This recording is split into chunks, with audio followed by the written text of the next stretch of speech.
TMC के पक्ष में पश्चिम बंगाल के शुरुआती दो नतीजे। शिवपुर सीट से टीएमसी के मनोज तिवारी चुनाव जीते हैं। 30,000 से ज्यादा का फर्क रहा है उनकी जीत में।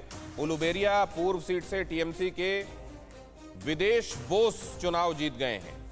उलुबेरिया और शिवपुर इन दो जगहों पर नतीजे आ गए हैं। मतलब ये जो रुझान थे वो दो जगह नतीजों पर तब्दील हो गए हैं और बाकी जगहों पर अब धीरे धीरे आपको इसमें रफ्तार के साथ ये जो रुझान है वो नतीजों में तब्दील होते हुए दिखाई देंगे। आपसे कुछ देर पहले तक भारतीय जनता पार्टी की तरफ से ये कहा जाता रहा कि करीब 90 सीटें ऐसी हैं जिसमें 1-2 हज़ार का फर्क है और वहां पर बहुत जल्दी 1-2 राउंड में ही हम वो कवर कर लेंगे जहां हम पीछे दिखाई दे रहे हैं। क्या अब कहीं से ऐसी गुंजाइश बची हुई है क्या? चले रविशंकर दत्ता के पास एक बार फिर से। रविशंकर और अभिषेक उपाध्याय भी हमारे साथ जुड़ गए हैं। अभिषेक, मैं अगला सवाल आपके पास लेकर आने वाला हूं। रविशंकर जल्दी से जवाब दें। देखिए, ये तो मान के चलना पड़ेगा कि बहुत सारा ऐसा सीट है जिसमें कम मार्जिन है, लेकिन ये मार्जिन का फैसला कम हो के बीजेपी सामने उभर के आएंगे और वो मतलब यहाँ पे जो गेम है वो अचानक से पलट जाएगा 90 सीट में। ऐसा जो दावा बीजेपी की तरफ से किया जा रहा है वो नामुमकिन लग रहा है इसी वक्त, लेकिन फिर भी चुनाव में कुछ भी हो सकता है। जब तक आखिरी ईवीएम ना खुल जाता है, आखिरी यहाँ पे रिजल्ट ना आ जाता तो कुछ कहना मुश्किल है। लेकिन अभी तक क्रिकेट की जैसी है। एक तो ये कि आखिरी वक्त तक इंतजार कीजिए और दूसरे ये कि रेट्रोस्पेक्टिव चीजें देखना फिर आसान हो जाता है और उस हिसाब से एनालाइज करना, पहले से ये समझना क्या होने वाला है बड़ा मुश्किल होता है। अभिषेक उपाध्याय लेकिन एक बात लगातार कह रहे थे, उनसे मेरी बात हुई थी एग्जिट पोल वाले दिन, तो उन्होंने कहा था कि देखिए त्रिशंकु जैसा कुछ नहीं होने वाला, आर या पार होगा, जो भी होगा क्लियर होगा।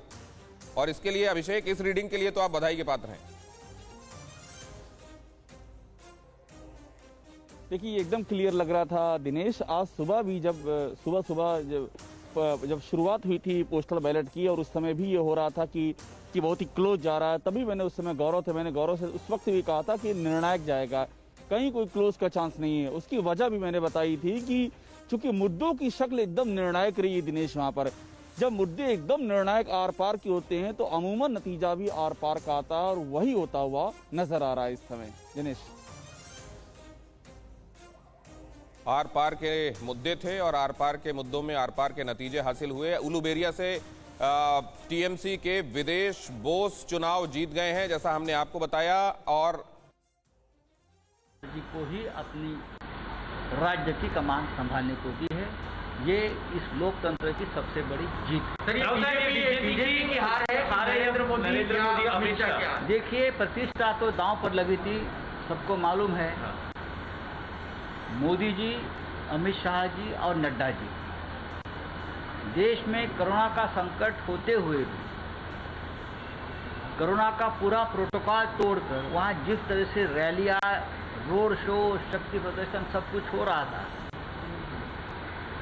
हम लड़ाई लड़ रहा था पूरा देश कोरोना को हराने के लिए, लेकिन वहां बीजेपी लड़ रही थी ममता को हराने। ममता तो नहीं हार सकी, लेकिन पूरे देश में कोरोना का कहर जारी है। तो आपको क्या मिला? देश को आपने क्या दिया पश्चिम बंगाल के चुनाव के बदले में? तो कोरोना दिया है। अब उसके ऊपर मद्रास हाईकोर्ट और सर्वोच्च न्यायालय ने भी उसके ऊपर मोहर लगाई है। मेरा इतना ही कहना है कि अब जो हुआ चुनाव हो गया है। ममता दीदी ने एक बार साबित कर दिया है कि दिल्ली से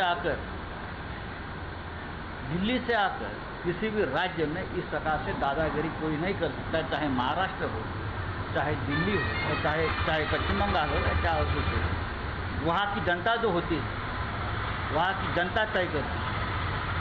वहाँ की रीजनल पार्टी तय करेगी देश की राजनीति आने वाले दिनों में। ये सबक आज पश्चिम बंगाल से पूरे देश की राजनीति को गया। राउत साहब, ये मोदी जी का जो केंद्रीय नेतृत्व है उसका डाउनफॉल शुरू हो गया है पश्चिम बंगाल के नतीजों की वजह से। देखिए, आप उस बारे में जिसको क्या अर्थ निकालना है, विश्लेषण करना, वो कर लेंगे। लेकिन प्रधानमंत्री मोदी जी को सब कुछ छोड़कर, कोरोना की लड़ाई छोड़कर पश्चिम बंगाल में इस तरह से व्यस्त रहना मुझे लगता है कि ठीक नहीं था। पार्टी लड़ती है, लेकिन प्रधानमंत्री जब उतरते हैं किसी युद्ध में और हार जाते हैं तो उसका ठिकरा भी दुर्भाग्यवश प्रधानमंत्री के ऊपर पड़ता है। परवाह देश की, सोमवार से शुक्रवार रात 10 बजे TV9 भारतवर्ष पर।